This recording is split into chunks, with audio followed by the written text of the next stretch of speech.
जय श्री कृष्ण बंधुओं, आज हम आपको सुनाएंगे महाभारत में वर्णित दक्ष प्रजापति द्वारा महादेव की स्तुति करना। क्या आप जानते हैं कि एक कल्प ऐसा भी रहा है जिसमें दक्ष प्रजापति तो रहे हैं, किंतु उस कल्प में माता पार्वती प्रजापति दक्ष की पुत्री नहीं रही है, वो सिर्फ महादेव की पत्नी रही है। भीष्म पितामह कहते हैं, एक बार माता पार्वती ने देखा सभी देवता एक साथ एक दिशा की ओर जा रहे थे। ये देख उनके मन में जानने की जिज्ञासा हुई और उन्होंने महादेव से पूछा, भगवान, ये इंद्र आदि देवता कहाँ जा रहे हैं? तत्वज्ञ परमेश्वर, ठीक ठीक बताइए, मेरे मन में यह महान संशय उत्पन्न हुआ है। महेश्वर ने कहा, महाभागे, श्रेष्ठ प्रजापति दक्ष अश्वमेध यज्ञ करते हैं, उसी में ये सब देवता जा रहे हैं। उमा बोली, महादेव, इस यज्ञ में आप क्यों नहीं पधार रहे हैं? किस प्रतिबंध के कारण आपका वहां जाना नहीं हो रहा है? महेश्वर ने कहा, महाभागे, देवताओं ने ही पहले ऐसा निश्चय किया था। उन्होंने सभी यज्ञों में से किसी में भी मेरे लिए भाग नियत नहीं किया। सुंदरी, पूर्व निश्चित नियम के अनुसार धर्म की दृष्टि से ही देवता लोग यज्ञ में मुझे भाग नहीं अर्पित करते हैं। उमा ने कहा, भगवान, आप समस्त प्राणियों में सबसे अधिक प्रभावशाली, गुणवान, अजय, अदृश्य, तेजस्वी, यशस्वी तथा श्री संपन्न हैं। महाभाग, यज्ञ में जो इस प्रकार आपको भाग देने का निषेध किया गया है, संस्कृति, इससे मुझे बड़ा दुख हुआ है। अनघ, इस अपमान से मेरा सारा शरीर कांप रहा है।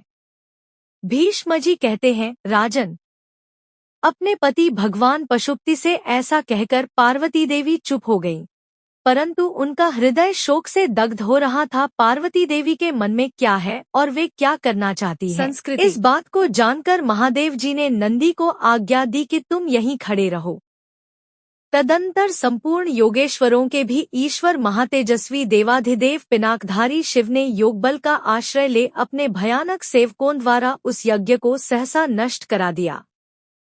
राजन, भगवान शिव के अनुचरों में से कोई तो जोर जोर से सिंहनाद करने लगे, किन्हीं ने अट्टहास करना आसमाप कर दिया तथा दूसरे यज्ञाग्नि को बुझाने के लिए उस पर रक्त की वर्षा करने लगे। कोई विकराल मुख वाले पार्षद यज्ञ के यूरों को उखाड़कर वहां चारों ओर चक्कर लगाने लगे। दूसरों ने यज्ञ के परिचारकों को अपने मुख का ग्रास बना लिया। नरेश्वर, संस्कृति, इस प्रकार जब सब ओर से आघात होने लगा, तब वह यज्ञ मृग का रूप धारण करके आकाश की ओर ही भाग चला। यज्ञ को मृग का रूप धारण करके भागते देख भगवान शिव ने धनुष हाथ में लेकर अपने बाण के द्वारा उसका पीछा किया। तत्पश्चात अमित तेजस्वी देवेश्वर महादेव जी के क्रोध के कारण उनके ललाट से भयंकर पसीने की बूंद प्रकट हुई। संस्कृति, उस पसीने के बिंदु के पृथ्वी पर पड़ते ही कालाग्नि के समान विशाल अग्निपुंज का प्रादुर्भाव हुआ। पुरुष प्रवर, उस समय उस आग से एक नाटा सा पुरुष उत्पन्न हुआ, जिसकी आंखें बहुत ही लाल थीं। दाढ़ी और मूंछ के बाल भूरे रंग के थे।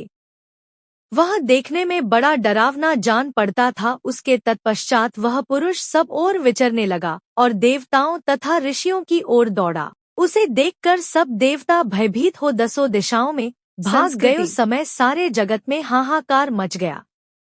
यह सब देखकर भगवान ब्रह्मा ने महादेव जी को जगत की यह दुर्दशा दिखाते हुए उनसे इस प्रकार कहा। ब्रह्मा जी बोले, सर्वदेवेश्वर प्रभु, अब आप अपने बढ़े हुए उस क्रोध को शांत कीजिए। आज से सब देवता आपको भी यज्ञ का भाग दिया करेंगे। शत्रुओं को संताप देने वाले महादेव, ये सब देवता और ऋषि आपके क्रोध से संतप्त होकर कहीं शांति नहीं पा रहे हैं। धर्मज्ञ देवेश्वर, आपके पसीने से जो यह पुरुष प्रकट हुआ है, इसका नाम होगा ज्वर। यह समस्त लोकों में विचरण करेगा। प्रभु, आपका तेज रूप यह ज्वर जब तक एक रूप में रहेगा, तब तक यह सारी पृथ्वी इसे धारण करने में समर्थ न हो सकेगी। अतः इसे अनेक रूपों में विभक्त कर दीजिए। जब ब्रह्मा जी ने इस प्रकार कहा और यज्ञ में भाग मिलने की भी व्यवस्था हो गई, तब महादेव जी अमित तेजस्वी भगवान ब्रह्मा से इस प्रकार बोले, तथास्तु। ऐसा ही हो। पिनाकधारी शिव को उस समय बड़ी प्रसन्नता हुई और वे मुस्कुराने लगे। जैसा कि ब्रह्मा जी ने कहा था, उसके अनुसार उन्होंने यज्ञ में भाग प्राप्त कर लिया। वत्स युधिष्ठिर, उस समय समस्त धर्मों के ज्ञाता भगवान शिव ने संपूर्ण प्राणियों की शांति के लिए ज्वर को अनेक रूपों में बांट दिया। उसे भी सुन लो। हाथियों के मस्तक में जो ताप या पीड़ा होती है, वही उनका ज्वर है।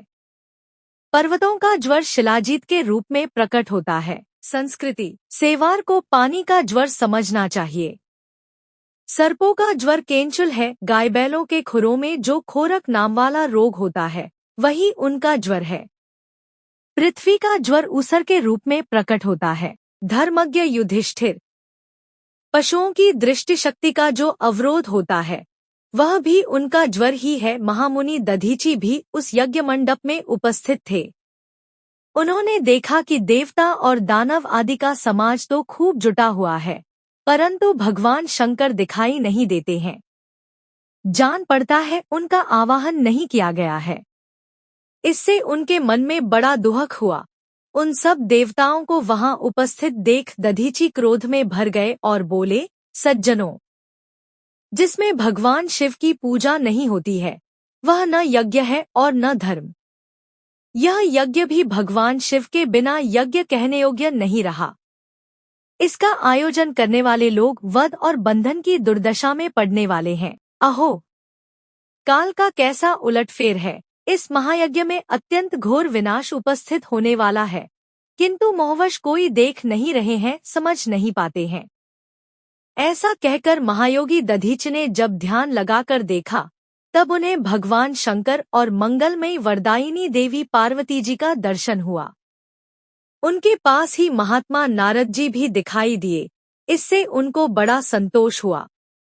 योगवेत्ता दधीचि को यह निश्चय हो गया कि ये सब देवता एकमत हो गए हैं, इसीलिए इन्होंने महेश्वर को यहाँ निमंत्रित नहीं किया है। यह बात ध्यान में आते ही दधीचि यज्ञशाला से अलग हो गए और दूर जाकर कहने लगे, सज्जनों, अपूजनीय पुरुष की पूजा करने से और पूजनीय महापुरुष की पूजा न करने से मनुष्य सदा ही नरहत्या के समान पाप का भागी होता है। मैंने पहले कभी झूठ नहीं कहा है और आगे भी कभी झूठ नहीं कहूँगा। दधीची बोले, मैं जानता हूँ, आप सब लोगों का ही यह मिलजुल कर किया हुआ निश्चय है, इसीलिए उन महादेव जी को निमंत्रित नहीं किया गया है।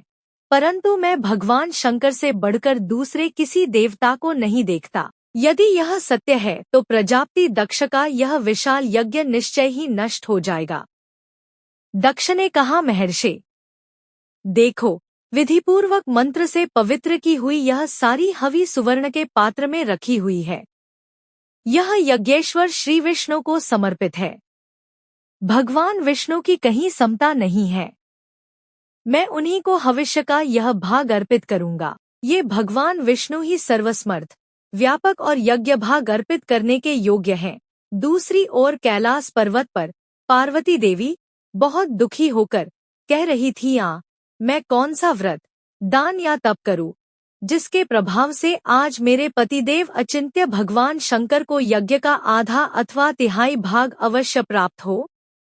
इतने में महादेव उनको बहुत तरह से समझा के अपने प्राणों से भी अधिक प्यारी पत्नी उमा से ऐसी बात कहकर भगवान महेश्वर ने अपने मुख से एक अद्भुत एवं भयंकर प्राणी को प्रकट किया, जो उनका हर्ष बढ़ाने वाला था। महेश्वर ने उस पुरुष को आज्ञा दी, वीर, तुम दक्ष के यज्ञ का नाश कर दो। फिर तो भगवान के मुख से निकले हुए उस सिंह के समान पराक्रमी एक ही वीर ने पार्वती देवी के दुख और क्रोध का निवारण करने के लिए खेल ही खेल में प्रजापति दक्ष के उस यज्ञ का विध्वंस कर डाला। उस समय भवानी के क्रोध से प्रकट हुई अत्यंत भयंकर रूप वाली महाकाली महेश्वरी ने भी अपना पराक्रम दिखाने के लिए सेवकों सहित उस वीर के साथ प्रस्थान किया था। पार्वती देवी के क्रोध और खेद का निवारण करने वाला वह पुरुष वीरभद्र के नाम से विख्यात हुआ।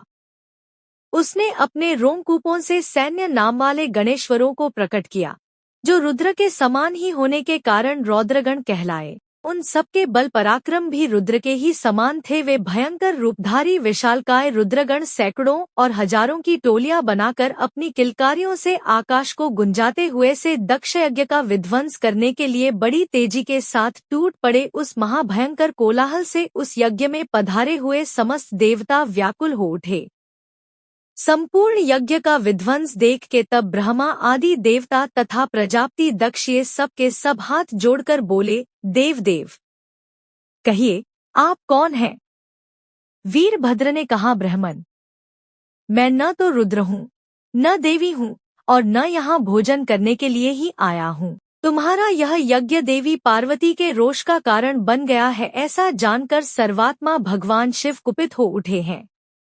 वीरभद्र की यह बात सुनकर धर्मात्माओं में श्रेष्ठ दक्ष ने भगवान शिव के उद्देश्य से प्रणाम करके उनकी स्तुति की। जो संपूर्ण जगत के शासक, संपालक, महान आत्मा, नित्य, सनातन, अविकारी और आराध्य देव हैं, उन महादेव जी की आज मैं शरण लेता हूँ।